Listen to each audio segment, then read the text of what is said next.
Oi, pessoal do sétimo ano, tudo bem com vocês?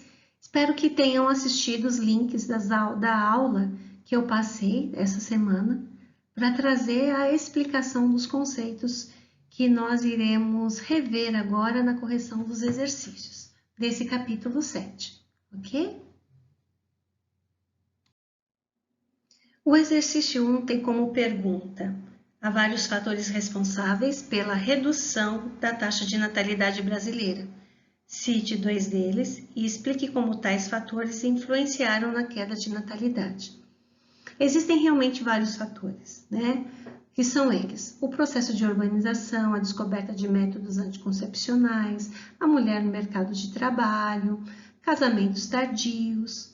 E desses que eu comentei, eu coloquei 2, né? Que eu acho bem importante. Primeiro, o processo de urbanização. Por quê? A partir do começo da industrialização no nosso país, houve já um processo bastante intenso que a gente já estudou, que se chama êxodo rural, a vinda das pessoas do campo para a cidade, aumentando aí o número de pessoas nas grandes cidades. A vida nas cidades, ela é muito diferente da vida no campo. Quando essa família migrou para as cidades, elas precisavam ter pessoas para cuidar dos seus filhos. Uma outra coisa, o custo de vida nas cidades é muito maior do que o custo de vida na zona rural, ou seja, no campo. Então, esse processo de urbanização levou as pessoas a mudarem o seu estilo de vida, né? Então, no campo, se ter bastante filho representava até a força de trabalho, porque assim, um filho mais velho cuidava do mais novo. Quando havia um outro filho, esse mais velho ia ajudar o pai na questão da produção agrícola e assim vai. E nas cidades, a realidade é totalmente diferente. Então, essa mudança, né, de local de moradia foi um dos pontos muito importantes para essa redução do índice de natalidade. E um outro que eu coloquei, que é uma questão da ciência também bastante importante, foi o acesso às informações e principalmente aos métodos anticoncepcionais, a forma de como se evitar filhos. A partir daí, a família pôde ter um planejamento familiar, né? A família pôde já ter a escolha de quantos filhos poderiam ter, na questão de quantos filhos eu posso sustentar e posso dar uma qualidade melhor de vida. O exercício 2, ele se refere a um gráfico que nós temos na página 121 do livro de vocês. Esse gráfico nos mostra o caminho, né, vamos dizer assim, do processo do crescimento natural vegetativo do Brasil, ok? Então, como revisão, o que é crescimento natural vegetativo? Nada mais do que a diferença entre a taxa de natalidade e a taxa de mortalidade. Okay? Em alguns momentos, essa taxa se mostrou estável. O que significa estável? Que não teve muita alteração. Então, em que momento, né, no Brasil, essa taxa se mostrou estável? Quando a taxa de mortalidade era alta e a taxa de natalidade também. Então, nascia muita criança, mas morria-se muitas pessoas também. Então, nós tínhamos no final, né, uma quantidade de população absoluta que não aumentava consideravelmente e também não diminuía consideravelmente. Ela se mantinha mais ou menos estável. Num segundo momento, a gente percebeu que a população começou a aumentar, né? E como isso se deu? Através de melhora naquilo que a gente chama do aspecto sanitário, ou seja, de água tratada encanada, de esgoto sendo visto também, né? E também com a descoberta de remédios e de vacinas, a gente teve um momento em que a taxa de mortalidade começou a diminuir por esse acesso que as pessoas começaram a ter, né, nessa questão de saúde, nessa questão sanitária, mas o índice de natalidade continuava alto. Então, num processo, o que aconteceu? A natalidade continuava aumentando e a mortalidade diminuiu. Então, nós temos, na verdade, um aumento muito grande da população nesse momento. E no terceiro momento, onde houve já a questão que nós vimos na questão número 1, processo grande de urbanização, mulher no mercado de trabalho, a descoberta dos métodos anticoncepcionais, também levou a uma queda da natalidade. E aí a gente começou a ter gradativamente um aumento, uma diminuição, um decréscimo do crescimento natural vegetativo. Na questão 3, nós temos 3 pirâmides que nos são apresentadas. Pirâmides etárias. Etária vem de idade. O que é uma pirâmide etária? Nada mais é do que um gráfico que representa o número da população de um lugar. E esse gráfico ele tem a base, que representa as idades menores, o corpo, que representa as pessoas na idade adulta, e o ápice ou topo, que representa a questão da população mais idosa. Então, nós temos na base de 0 a 18 anos, no corpo de 18 a 60 ou 65 anos, dependendo do país, e no topo acima de 65 anos. A pergunta é qual dessas pirâmides representa a atual característica do Brasil? A pirâmide é a número 1. Por quê? Porque a gente observa que a base, que seria o índice de natalidade, teve uma diminuição. Então, nós temos, na verdade, um corpo longo, com um número maior de adultos, e nós temos um ápice, né? A ponta dessa pirâmide, aumentando o número de pessoas acima de 80 anos. Então, uma expectativa de vida aumentando. Essa é a característica atual da população brasileira. O exercício 4 nos traz um gráfico mostrando a população de crianças e jovens, de adultos e idosos de 1940 a uma projeção até 2050. E ele quer saber o que a gente vê de modificação nesse gráfico entre as faixas de idade de crianças e de idosos. Então, a gente percebe o seguinte, que as crianças estão diminuindo nesse gráfico. Então, identifica que o índice de natalidade está diminuindo, como nós já falamos na questão anterior. E nós verificamos que o número de idosos tende a aumentar. Então, a expectativa de vida no Brasil está aumentando. É uma característica boa, num sentido, né, muito boa, porque a gente percebe que existe uma melhora na qualidade de vida das pessoas, por isso que elas estão vivendo mais, ok? Então, é assim, o que a gente vê? Entre crianças diminuindo o índice de natalidade, e entre os adultos entre os idosos, aumentando o número de idosos, significando que a expectativa de vida está ficando cada vez maior. O exercício 5 se refere a uma questão bem interessante. Ele fala da revolução sanitária. O que seria essa revolução médico-sanitária?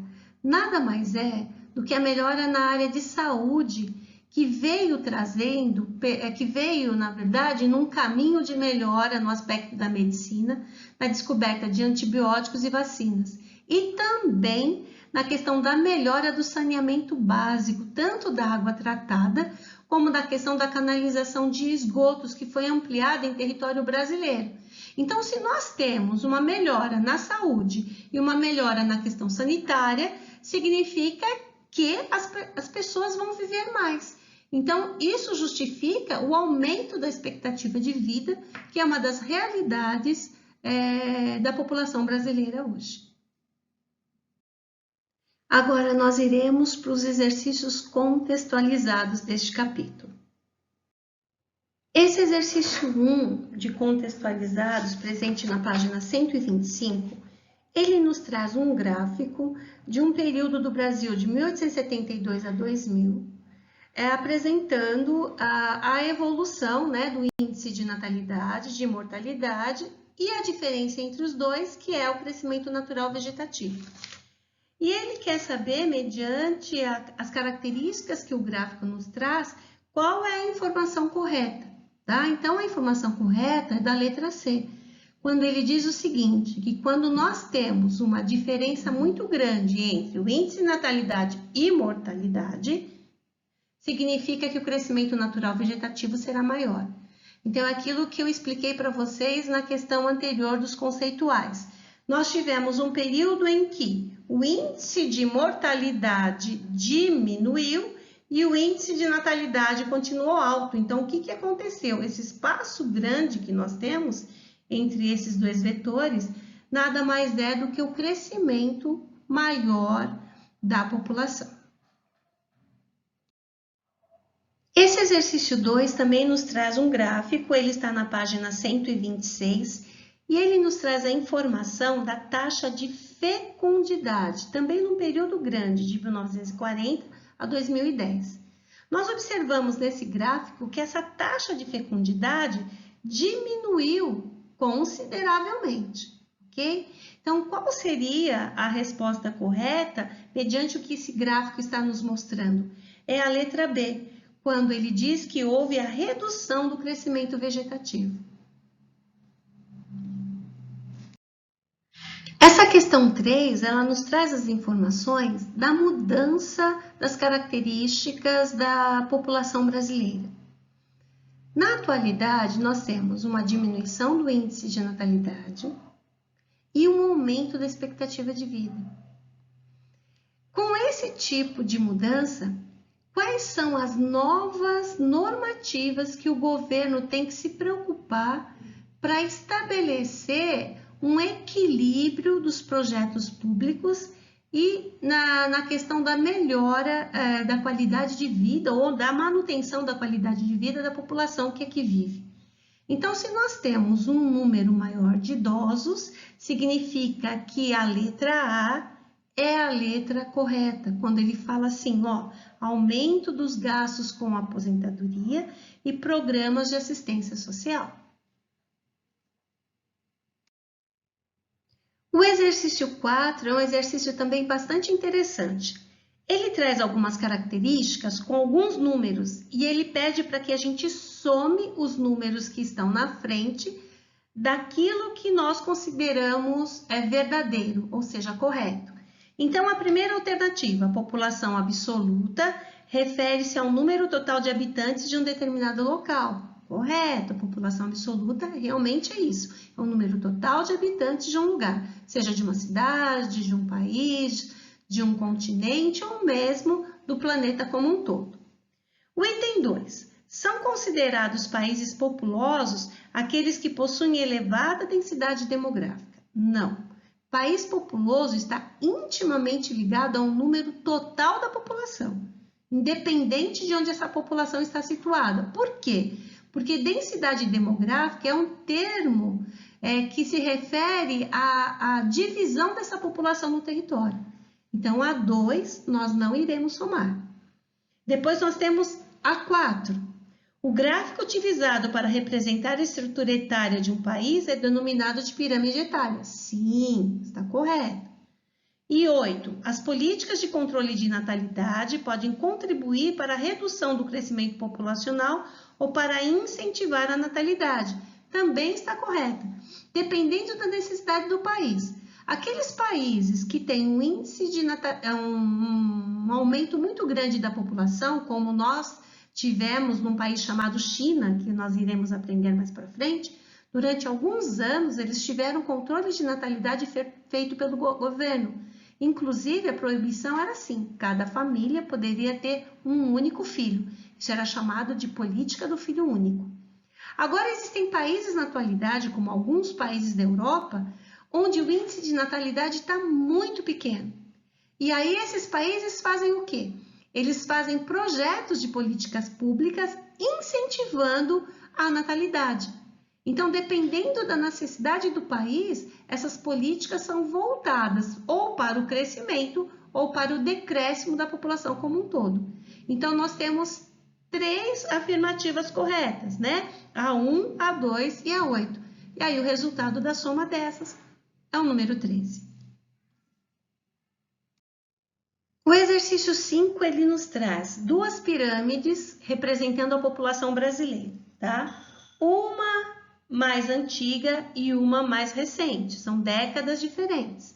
E a pergunta é, né, observando as duas pirâmides, qual seria a alternativa correta para a pirâmide atual, que seria essa da página 127? Então, a resposta, novamente, a resposta B, alteração das regras da Previdência Social. Por quê? Porque a gente percebe um topo maior, do maior número de idosos e maior expectativa de vida.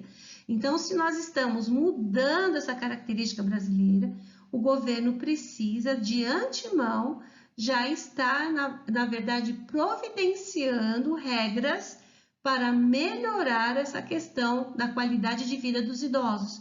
E uma delas já foi tomada. O ano passado nós tivemos, na verdade não foi o ano passado, foi início desse ano, já uma legislação que foi mudada em relação à idade de quantos anos a pessoa deve se aposentar no nosso país. Essa idade já foi aumentada mediante essa característica também do aumento da expectativa de vida. Agora nós iremos para os exercícios de aprofundamento deste mesmo módulo. Esse exercício 1 de aprofundamento, ele nos traz novamente um gráfico demonstrando o índice de fecundidade. E aí ele pergunta, né, qual é o conceito de índice de fecundidade e como foi a evolução desse indicador nos últimos anos aqui no Brasil, no gráfico apresentado. Então, vamos lá. O que significa, né, o que é essa taxa ou esse índice de fecundidade? Nada mais é do que a projeção de quantos filhos a mulher pode ter no seu período fértil. É diferente do índice de natalidade, porque natalidade são as crianças nascidas. O índice de fertilidade, não. O índice de fertilidade significa quantas crianças a mulher pode ou deseja ter enquanto ela tiver o período fértil.